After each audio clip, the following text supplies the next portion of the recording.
Donald Fraser is here. He insisted on waiting to see you.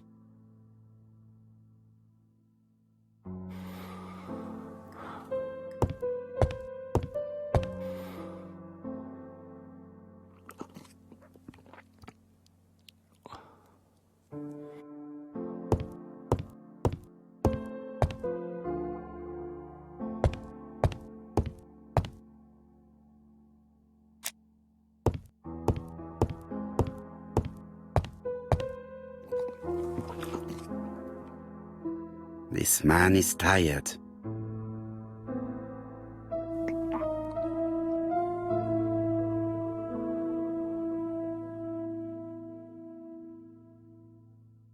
Donald is short of sleep, and it looks as if he didn't even bother to undress before going to bed.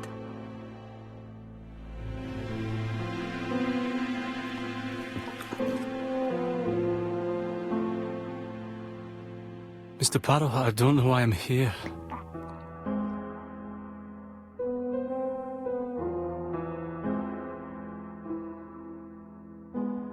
You wanted to talk, and you came to find the only man capable of hearing you. Mr. Poirot, since Betty's death, I've doubts about myself. I don't know what to do. And I keep having a horrible dream 3 nights in a row.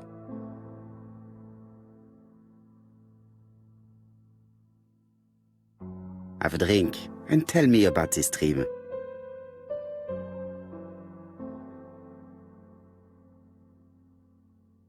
It's always the same. I'm on the beach with Betty. I grab her round the throat, and I squeeze, and squeeze until she's dead. Her head falls back, and I see that it's no longer Betty. It's Megan's face. Have you seen Megan Barnard recently? Yes, our grief has brought us together. I never really knew her before. She's really quite a remarkable girl. But I would never tell her about my dream. Why not? Is it her you are attacking in your dream? No, it's Betty. And once Betty is dead, it's Megan's face that appears in its place. Very interesting. Let us now try and get our brain cells to work.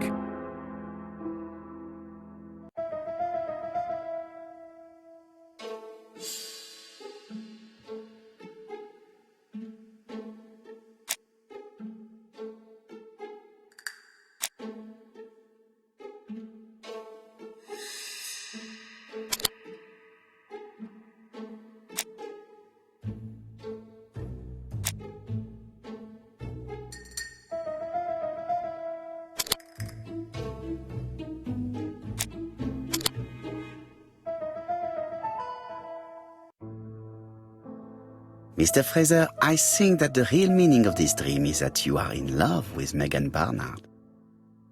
Please go on. Do. This dream certainly betrays your guilt. Oh. But what do you feel guilty about? Having killed your fiancé? Possible. Or forgetting her very quickly for her sister? Certainly. And this forgetting is perceived as a second death. So you don't really think I was the one who killed Betty? I do not exclude this theory. I am simply saying that I do not need to know that fact to explain your dream and your guilt. Thank you for being frank, Mr. Poirot. You've helped me a great deal. I'm going back to Bexhill. I'll not take any more of your time up. It is late, Mr. Fraser, and you are tired. I'll sleep on the train. I like trains. It's easy to sleep rocked by the sound of the wheels. Poor boy, he seems completely lost. Well, women seem to like him. I think Megan will take care of him. Oh, I remember. Did you order the product I needed? Yes, we'll be receiving it tomorrow. Bien, it is late, and I asked Miss Gray to come tomorrow morning. I have a few questions I wish to ask her.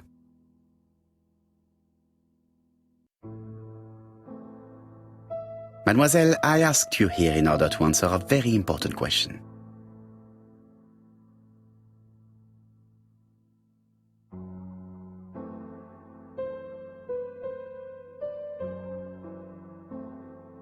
You lied to us, and I demand to know why. But what are you talking about? Yet, Lady Clark maintained that she saw you talking to a stranger on the front doorstep. Really? She must have been mistaken. Oh, I remember now. I'd forgotten all about it, but it wasn't important. It was just a salesman. One of those traders who sell stockings from door to door. Can you describe him to me? Medium size, glasses, dark suit, and a felt hat. Not the sort of man you notice. Completely harmless. That's why I forgot all about him.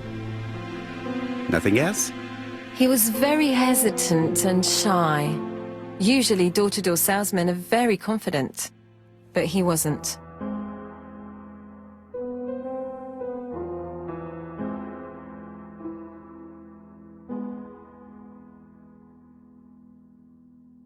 You did not leave Churston willingly, I believe. I don't wish to lie. Lady Clark did not appreciate my presence. And Franklin cannot go against the wishes of a sick lady. He is a good man, and he worries a great deal about his sister-in-law. I noticed that you left some personal belongings behind at Churston.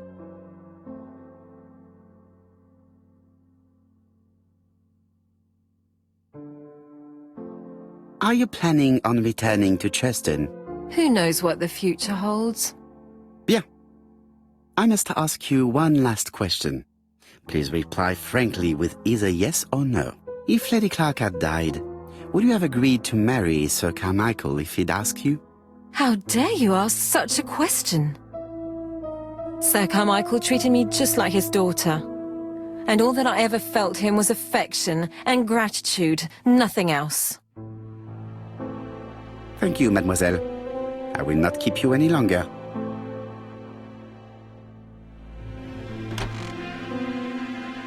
I met Thora Grey on the stairs. Her cheeks were ablaze, and she appeared to be deeply hurt. Poirot, have you offended the poor girl again? Do you have good reasons for accusing her? I accused her of nothing, Hastings. I simply asked her an important question she did not answer. Let us see if we can answer it for her. Let us now try and get our brain cells to work.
You must know how to read between the lines, Hastings. When Sir Carmichael refers to paternal affection, he is lying to himself. Read this engraving on the brooch. A dark dragon for an angel with glossy hair. These are the words of a lover, not a father. Lady Clark was not wrong.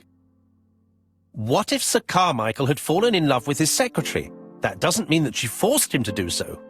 True, there are extenuating circumstances. She is a penniless orphan. But she is calculating. Just look how she avoided it when asked if she would have married Clark. I see. You think she seduced Sir Carmichael for her own gain, and that now she is doing the same with his brother. Poirot, your world is a very dark place. Do not get carried away, mon ami. We have another more important matter to settle. Really? Yes, would you believe that Miss Grey taught me something new? Let us now try and get our brain cells to work.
It's perfectly clear, Hastings, perfectly clear.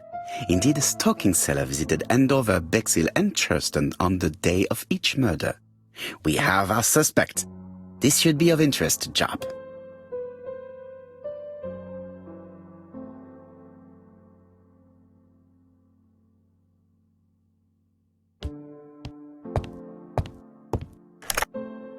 Chief Inspector, we are looking for a stalking salesman. I see you have a suspect. Yes. Contact all the stalking wholesalers who may employ him. Your suspect is a salesman? No, he does not take orders. He sells door to door. Right. The hunt is on.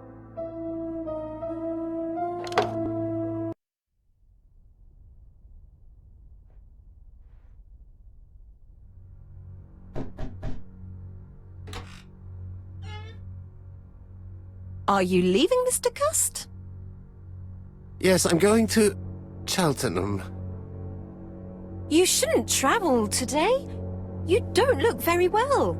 I have to. I have engagements. I must respect them.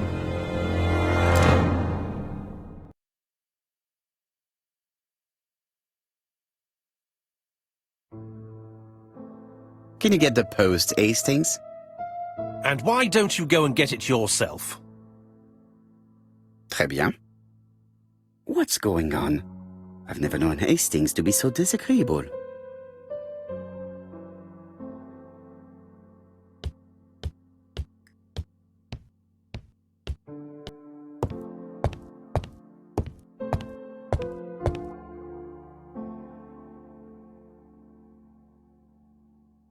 Poor Mr. Poirot. I'm quite sorry for you. If at first you don't succeed, try again. We've a long way to go still. Typery? No, that comes later. Letter T. The next little incident will take place in Doncaster on September 11th. So long. ABC. I should compare this letter with the one on my desk which I received earlier to see if it does indeed come from the same person.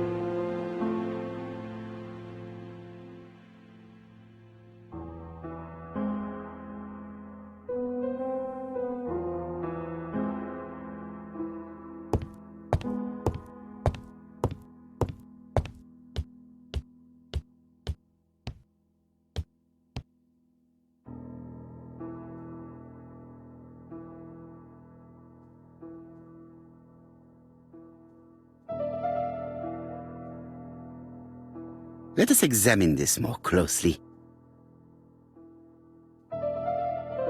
Certain characters in the two letters may have similar defects. Yes, this I is weird. Right, let us compare this with the other letter.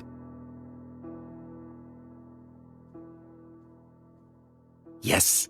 The I characters in the two letters do indeed have the same defects.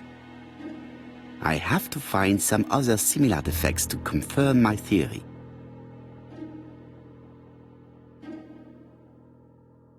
The W is not printed properly.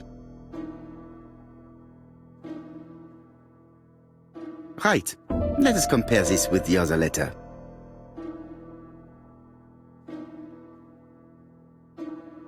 Of course, the W characters in the two letters do indeed have the same defects.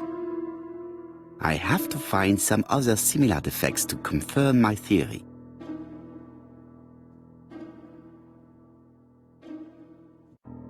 Yes, the A appears to be quite unusual. Right, let us compare this with the other letter.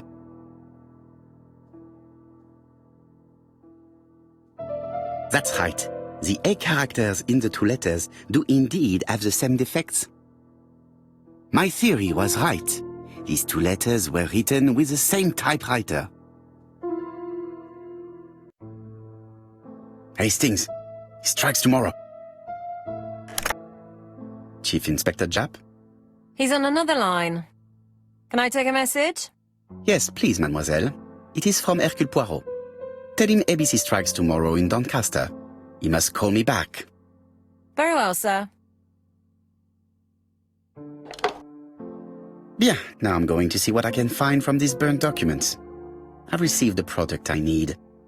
Hastings, if you do not mind, I would like you to take a few notes. Yes, yes.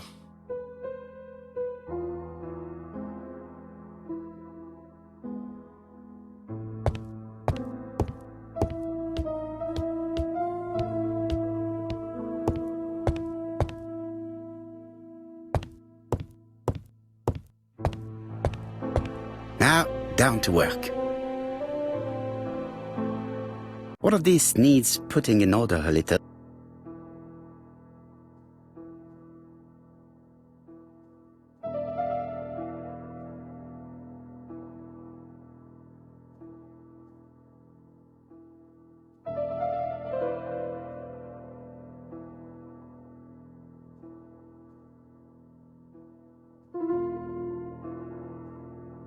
This page will be reconstructed in a flash.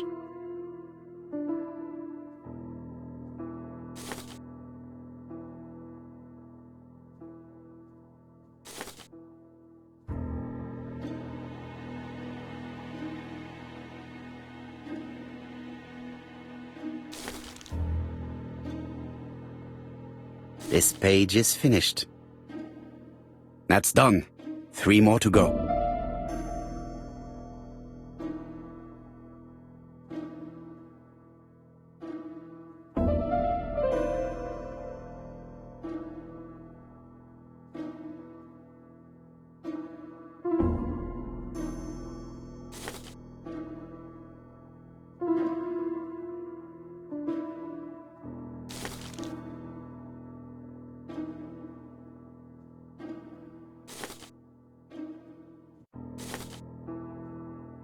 This page is finished. And that's 2 done. It's easier than I thought.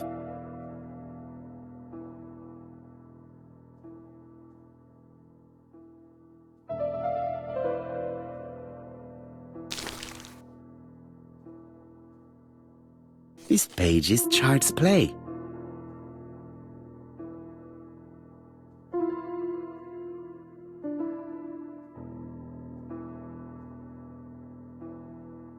I think that this is right.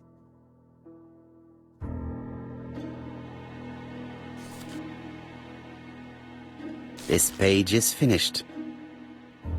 Only 1 more. Keep going.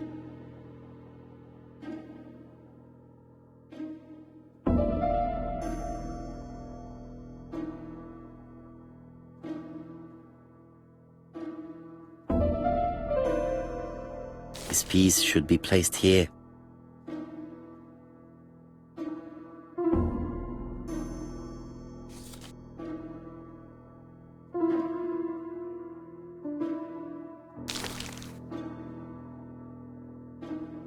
This page is child's play.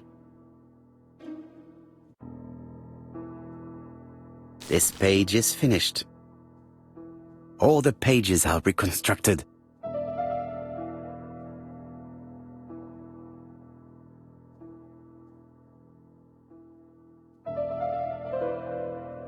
A bottle of solvent.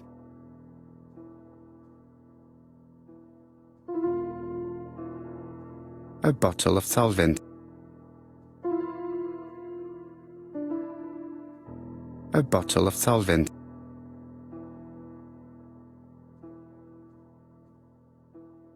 A bottle of solvent.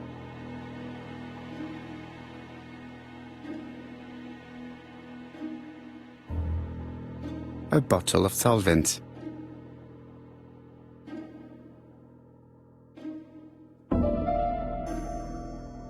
A bottle of solvent.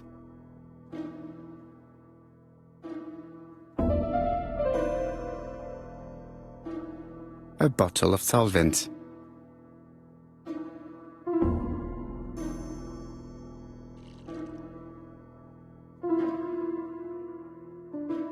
The cloth is now soaked with solvent.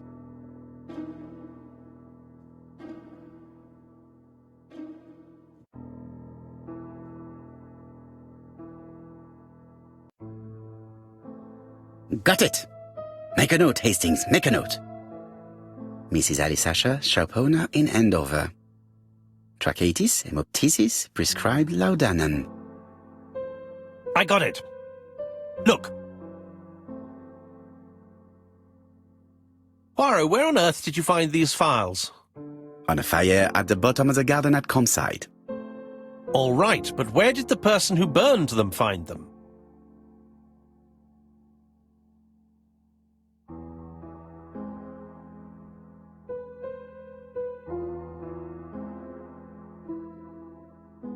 Alice Asher, shopkeeper in Andover.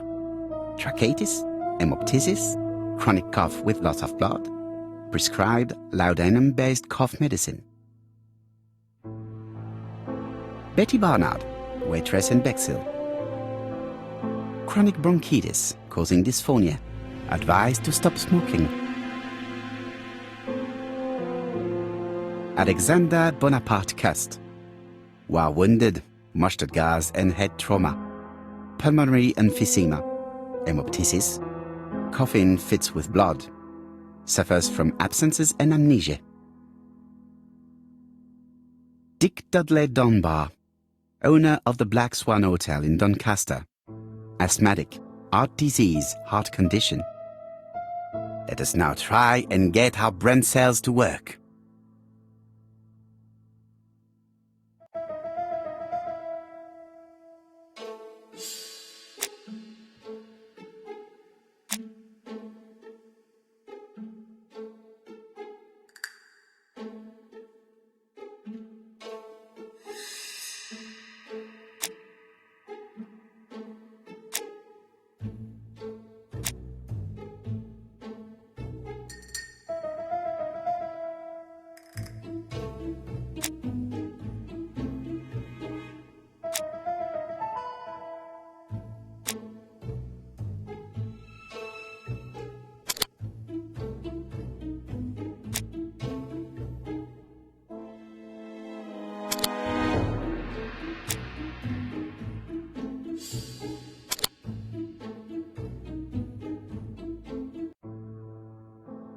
The burned documents are medical records, and without a doubt they come from Clark's archives.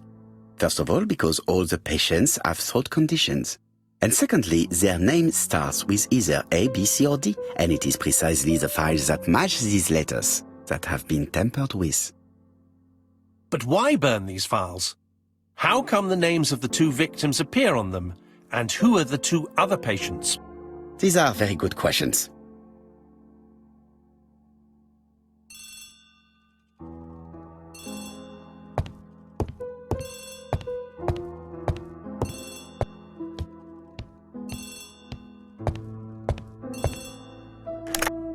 Hello, Poirot? Any news, Chief Inspector? You wanted a stocking seller? We have one.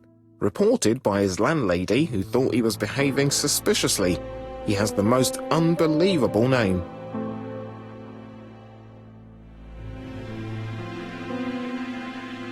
Alexander Bonaparte Cust.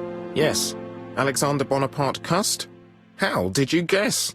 Poirot, you have magical powers. It's a serious lead. I called Doncaster. A person matching Cust's description has been seen at the station. He got off the train from London, but after that, nobody knows where he went.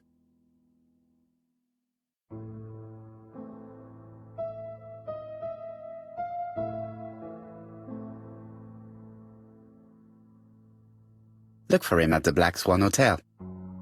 What? How do you know he's there? Trust me, Chief Inspector. You appear to be very sure of yourself. Very well. I'll call the Black Swan straight away. The owner is going to get a shock when he learns that there's a murderer under his roof.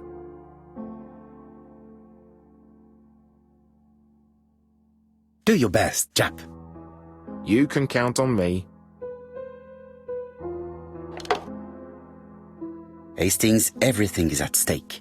With a little luck, our main suspect will soon be under lock and key.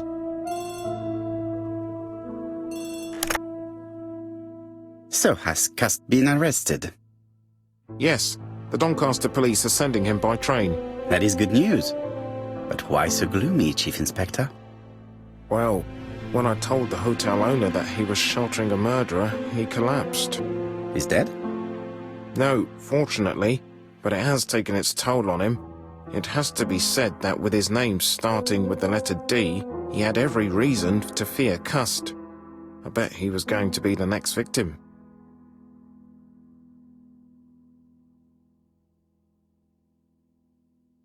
Come now, Chief Inspector.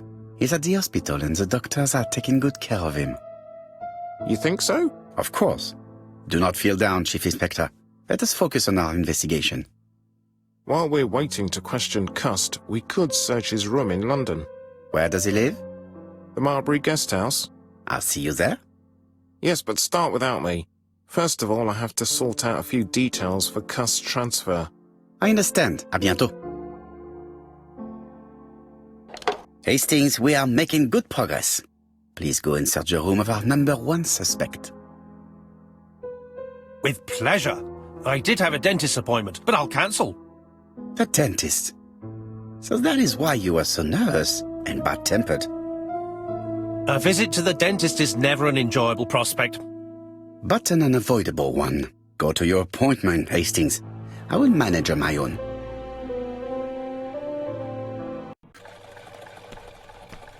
To Marbury Guest House, please.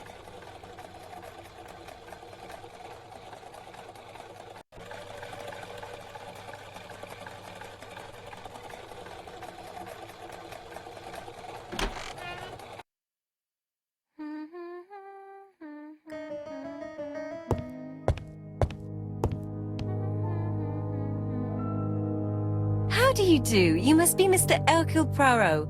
Chief Inspector Japp told me that you might be coming.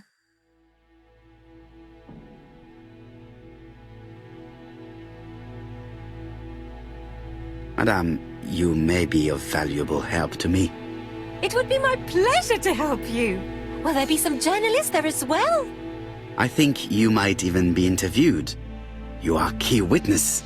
I've suspected him for some time, but he appeared so harmless. Oh yes, sometimes he got angry and waved his arms about. But even then, he wasn't frightening. And he was as gentle as a lamb again immediately afterwards. It was only this morning that I understood.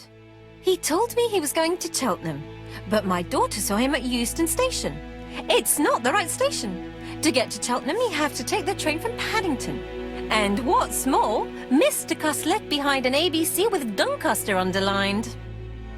As you can imagine, when I saw that, I called Scotland Yard.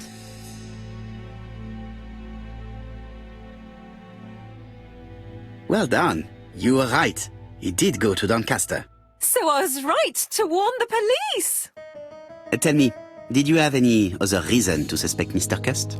Well, he's odd. Sometimes he coughs really loudly and complains that his throat is burning, and sometimes he talks to himself and stares into space. He told me that it was because of a wound he got in the wall. His head hasn't been quite right since, he said. And then he was in Churston when that millionaire got murdered. I found his train ticket when I washed his coat.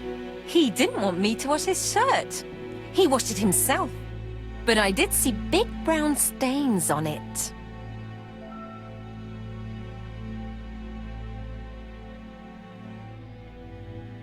Where were the stains on the shirt?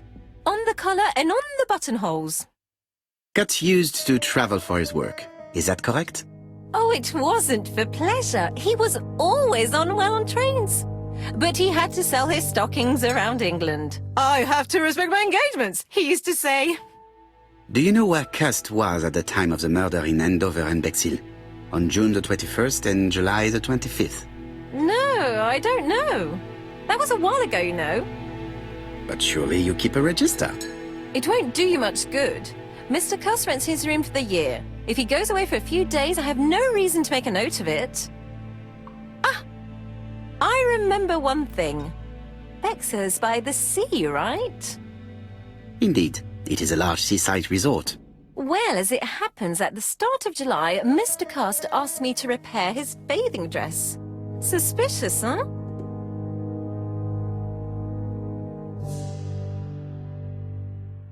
Very interesting. Please continue. I also forgot to say that he started buying newspapers that talked about the case.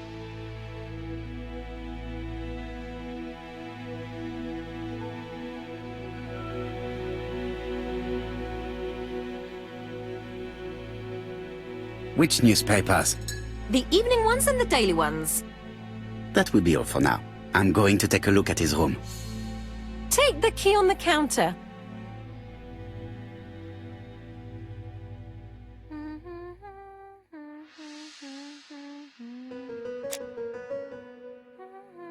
This woman appears to be in a good mood.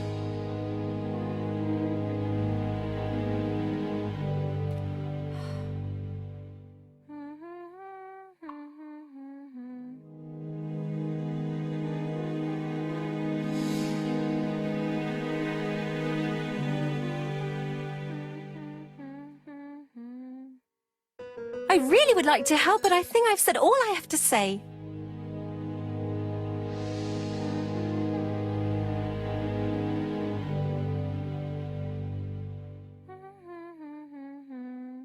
Mrs. Marbury is in a good mood. She's working very precisely in producing incredibly thin peel.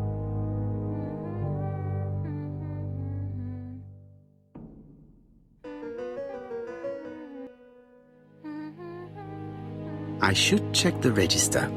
Mrs. Marbury may have been hiding something from me. I don't think my register will help you. Mr. Cuss rents his room all year. If he goes away for a few days, I have no reason to make a note of it.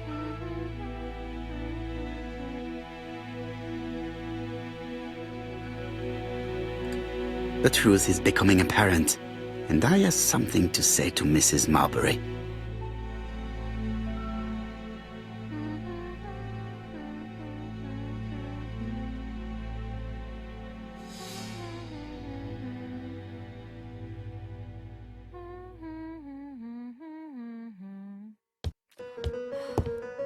I have something to say to Mrs. Marbury.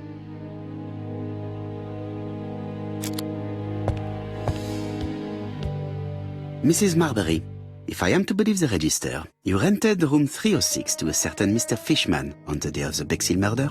Room 306 is Cust's room. Can you explain yourself? Yes, I remember. Just for one night as a favor. Mr. Cust was away, all my other rooms were taken, and poor Mr. Fishman had nowhere to go.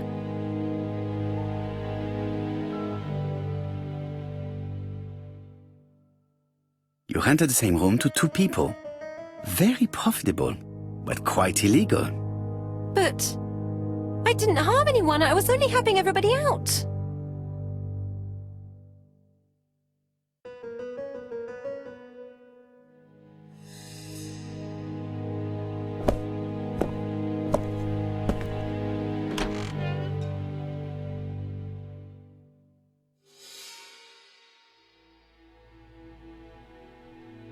How awful.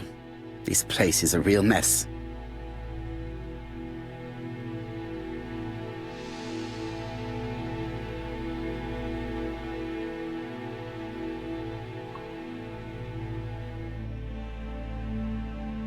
The least we can say is that Mr. Cust is not very concerned about order and balance.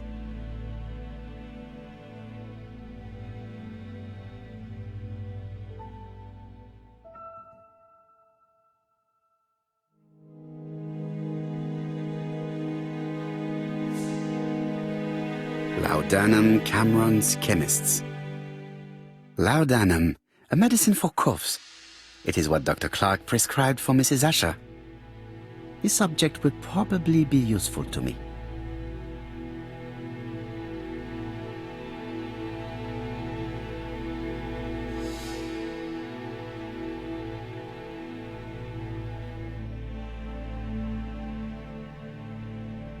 Diethyl barbituric acid, Johnson Company.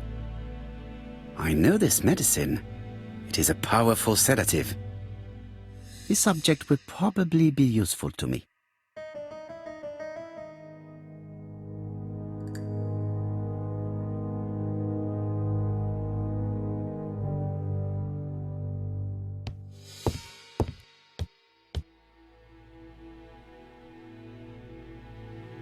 It's an ABC.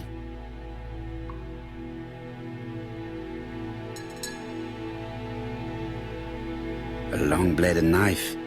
A murderer's weapon. This subject would probably be useful to me.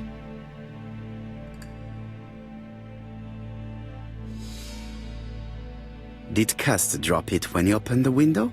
Or was it Mrs. Marbury while she was cleaning?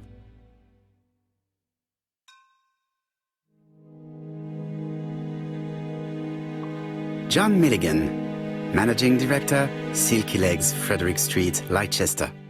To A.B. Cust, Marbury's Guest House, 1935, May the 21st. Dear Sir, further to our letters dated 5th and 10th of the month, we confirm we are you as door-to-door salesman, according to the conditions stated in our previous letters.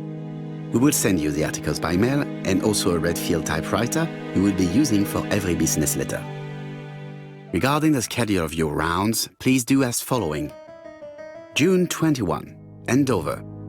Arrive by train the 20th in the evening and get a room at Station Hotel. Start your turn in the north part of the town.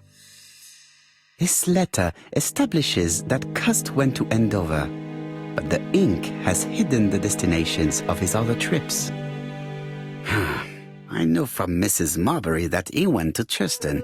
I just have to show that he went to Bexhill, and I will have proved that he was present at all the crime scenes.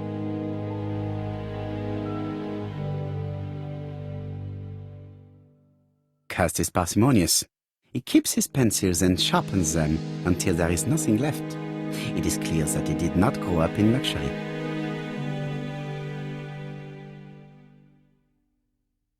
I have to get the ribbon. How am I going to do it?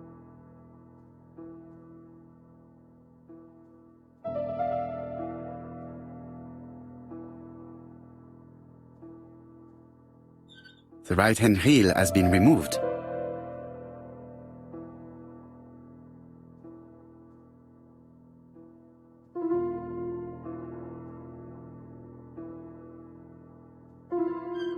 The left-hand heel has been removed.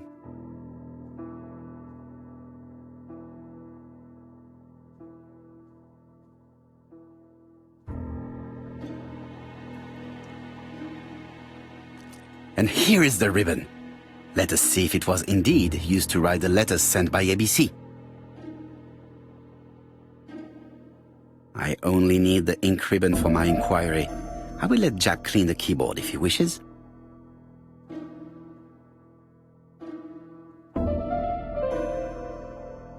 All the letters announcing the murders were written on Cust's typewriter.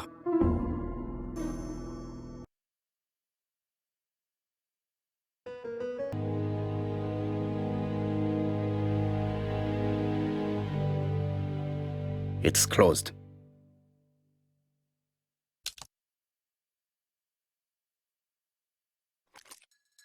This knife is very useful. Who knows? Maybe it never cut anything other than string. Stockings. ABC guys. Enough to sign about a dozen murders.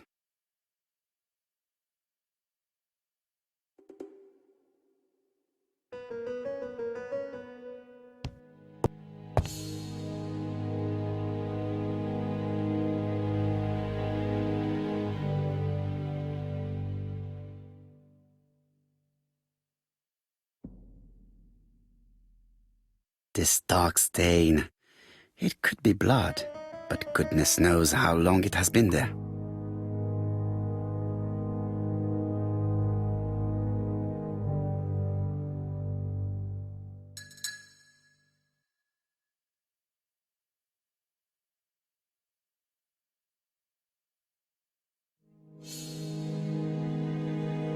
Trousers, white shirts.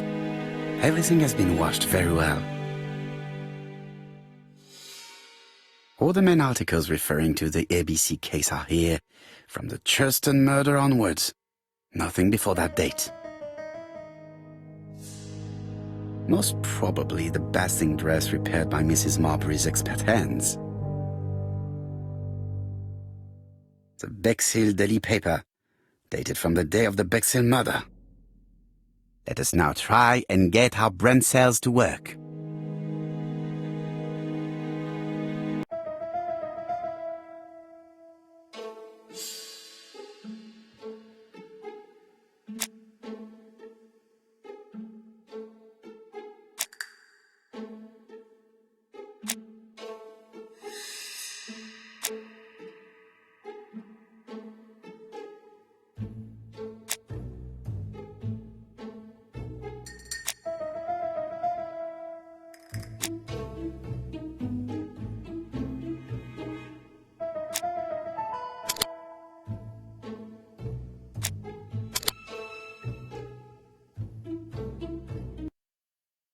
The register shows that Cust did not sleep at the guest house on the day of the murder. Where was he? Bexhill. The Bexhill paper reveals it. Cust bought this newspaper in Bexhill on July the 25th. No use continuing the inspection of this room. I've seen all there is to see.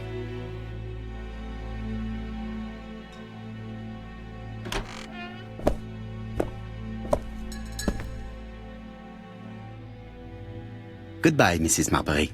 Thank you for your help. Bye. Ah, Chief Inspector. I was about to leave. Good evening, Chief Inspector. Welcome. Please excuse me, I must go to the kitchen. I'll leave the key of Mr. Cust on the counter. I'm sorry I'm late. I've spent ages with the Doncaster police. And you? I have established one fact. On 3 occasions, Cust was at the scene on the day of the crimes.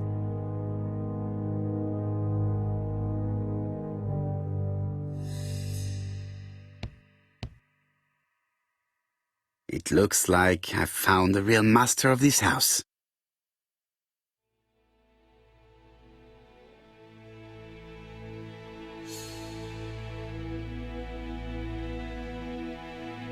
There is no need to worry about the household cat. I'm sure that Mrs. Marbury lets it do what it pleases.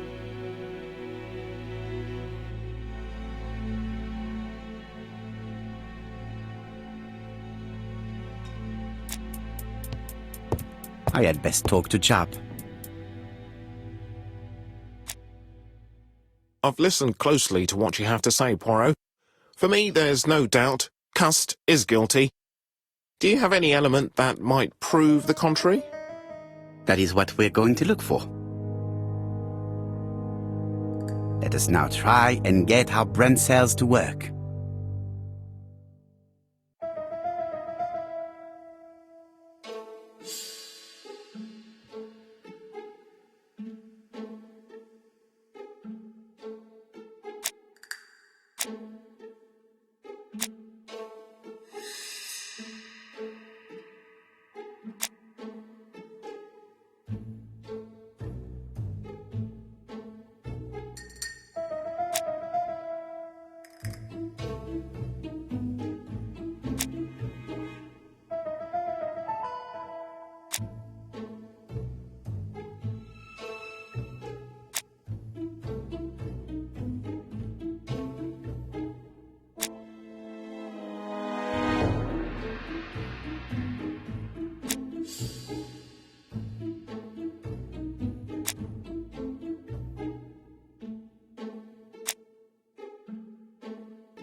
The evidence against Cust is overwhelming. His presence at the scenes, the knife, the blood-stained shirt, the ABCs in a box.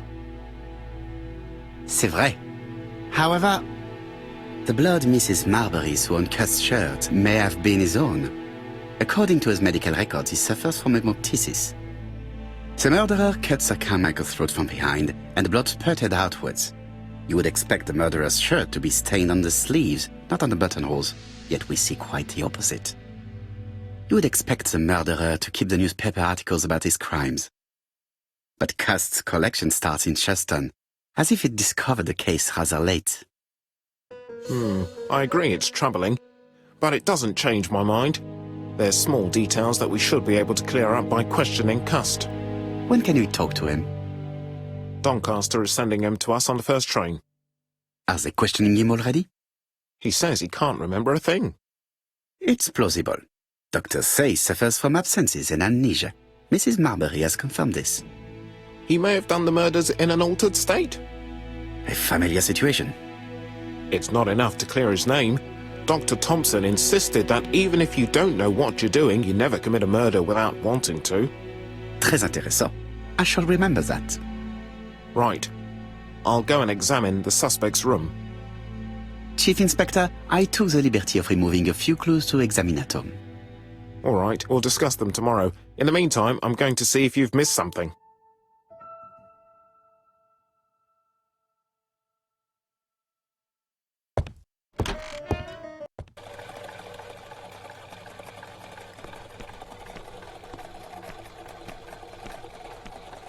To Scotland Yard, please.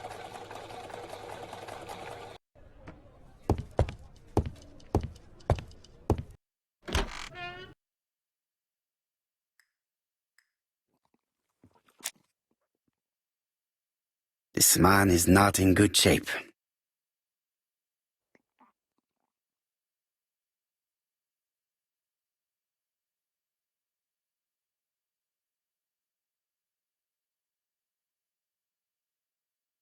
He is worried and very tired, and other police have been hard on him.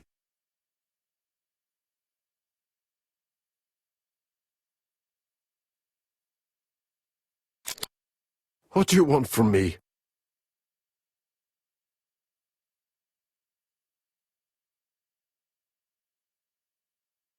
Good day, Mr. Cust. I am Hercule Poirot. Ah, you're the detective.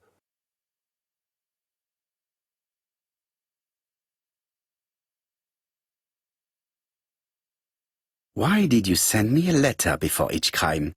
Why all these questions? When are you going to stop pestering me?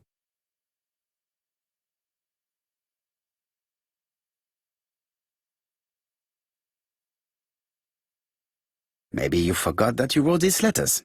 Yes, it's true. Sometimes I forget. Maybe I did type them.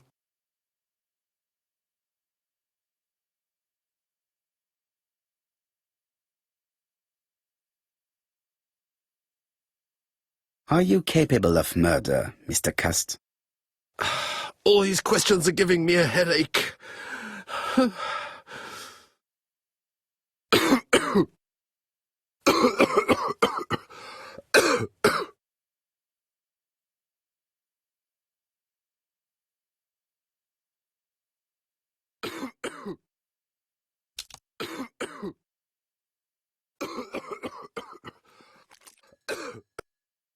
Take this. It will help you. Thank you.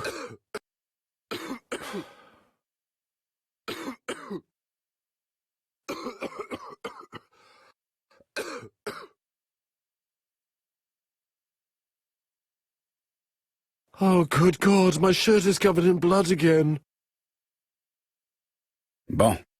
I now know where the bloodstains Mrs. Marbury saw came from. Are you well enough to speak? Yes, I feel much better.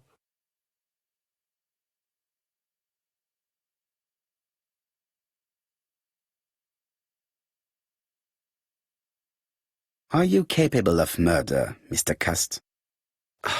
All these questions are giving me a headache.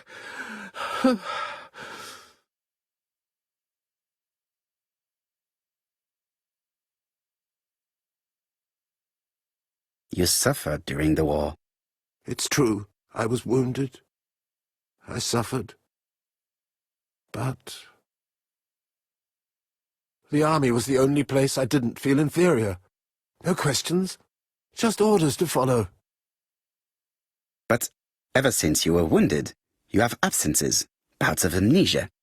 And headaches.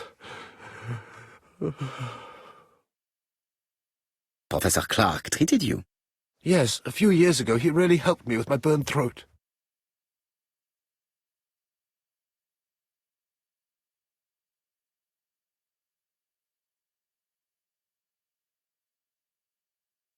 And to thank him, you murdered him? Stop talking about these murders.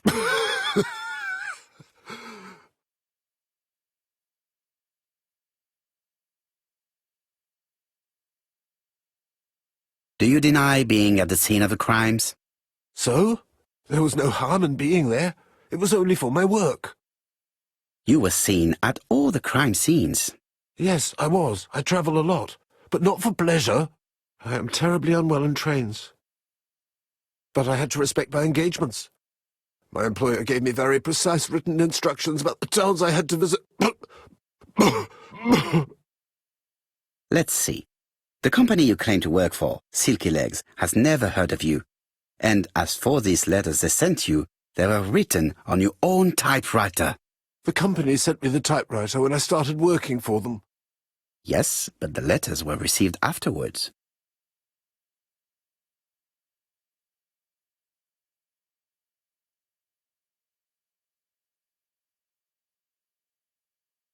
It proves that you wrote them. I may have. Good God!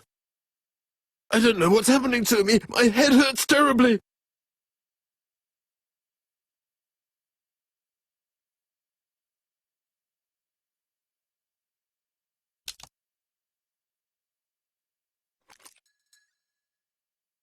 Take this.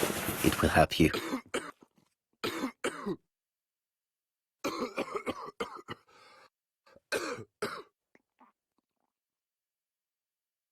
Oh, I think I'll be fine. Let us see, Cust. Look at me. You know very well that you committed these murders? Yes, I know. But I'm not wrong in saying that you do not know why you committed them. No, I don't.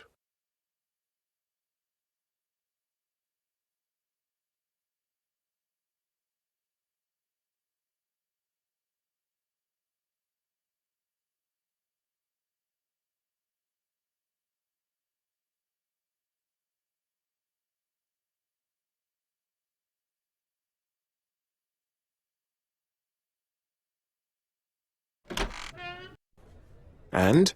What conclusions have you drawn? Plenty. It might help us to understand him a little better. Let us now try and get our brain cells to work.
I don't see any clearer than before.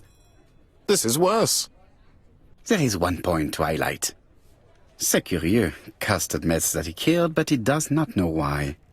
What did Dr. Thompson say? Even if Cust killed while in an altered state, it still must have been his deepest desire. He must have had a motive. Let's keep it simple. Never mind his motive. He confessed. But you see, he can confess to anything and everything. He denied the murders and then he confessed to them. He confirmed that he never typed the letters, then with great ease, I managed to get him say quite the opposite. Come on, he behaved like a guilty man. He lied to his landlady. Because deep down he believes himself guilty. From the papers he noticed that he had always been at the scene of the crimes. He must think that he killed and then simply forgot what he had done. How can you be so sure? Let us look at his psychological profile. You will understand my point of view. Let us now try and get our brain cells to work.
You see, Cust's character is quite the opposite of the murderer's. But if he's a madman, can we really talk about his character? You know very well that our murderer does not behave like a psychopath. Apart from the signature, there is no ritual or repetition in the choice of victims. Very well, you're right as always. So we have no confession, no culprit, no suspects, nothing. And all that after 2 months of inquiry? What should I do? Have faith. Just give me 24 hours.